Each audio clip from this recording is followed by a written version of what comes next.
নবী বলছেন, আল্লাহ আমার উম্মতকে জাহান্নামে রেখে আমি মুস্তাফা জান্নাতে যাব না। এবার আল্লাহ বলছেন, হাবিব আপনি জান্নাতে না ঢুকলে তো জান্নাত উদ্বোধনই হবে না। জান্নাত উদ্বোধন করতে নবীকে লাগবে, আর নবীকে জান্নাতে নিতে গেলে উম্মত লাগবে। এবার বলেন, এই উম্মত যারা, আগে আমি আমারটা বলি, আপনারা আপনাদেরটা বলবেন। আমি মোকাররম বাড়ি, আমার জীবন সম্পর্কে আমি ভালো জানি, আপনার জীবনে 24 ঘন্টা সম্পর্কে আপনার এই ভালো জানা আছে।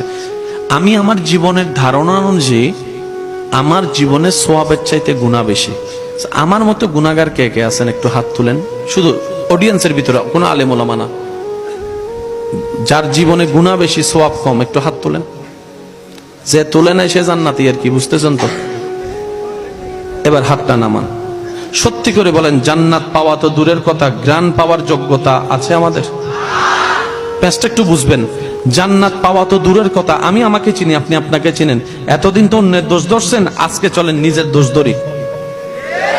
পারবেন ইনশাআল্লাহ? পারবেন ইনশাআল্লাহ?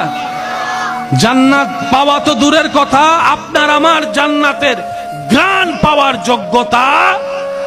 তাহলে আমাদের সবার স্থান কোথায় হবে? জোরে বলেন, জোরে বলেন।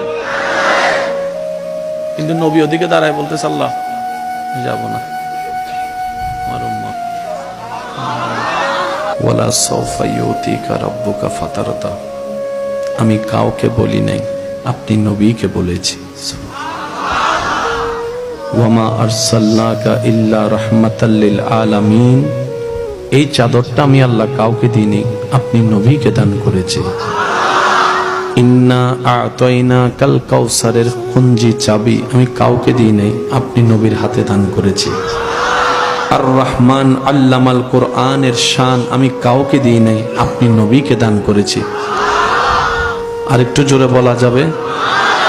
ওয়ালাল আখিরাতু খায়রুল লাকা মিনাল উলা। এই সার্টিফিকেট আমি কাউকে দিই নাই, আপনি নবীকে দান করেছি।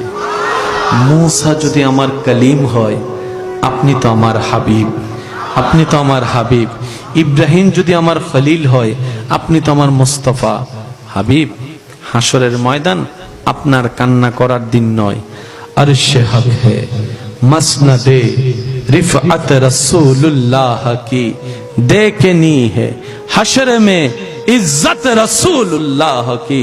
হাবিব হাসরে একবার আসেন, জগৎকে দেখাই দিব আমি রব আপনি নবীকে কতটুক ভালোবাসেছি, কতটুক সম্মান দিয়েছি, কতটুক মর্যাদা দিয়েছি। সেই নবী বলে, আল্লাহ